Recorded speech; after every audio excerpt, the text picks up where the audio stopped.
In this video, I'll be sharing with you how you can pay your NCB credit card bill. Now you should be able to do this from the app, but when I was doing it, I was having some issues, so that is why I'm using the web.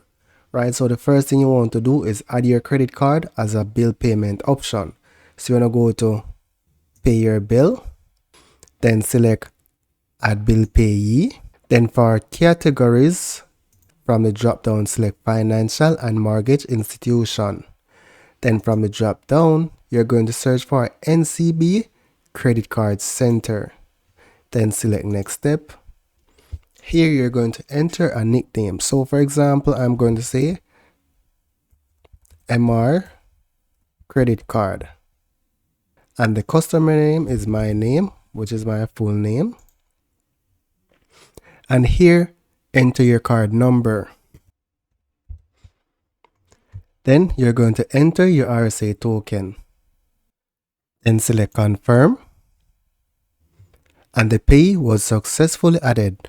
Now you can go ahead and select pay a bill. And then you can select your credit card from the list. So this is the one that I just added, MR credit card. Select an account that you want to pay from. Specify the amount that you want to pay.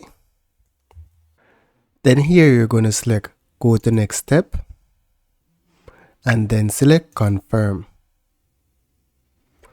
Now once you had your bill payee, you should be able to pay it from the mobile app or the website. So if you go back to the home page and select pay your bill, in case you missed the step, then you should see the options of bill pays that you can choose from, and then you just select your credit card to make your payment. And that's basically it. Don't forget to leave a like or comment on this video.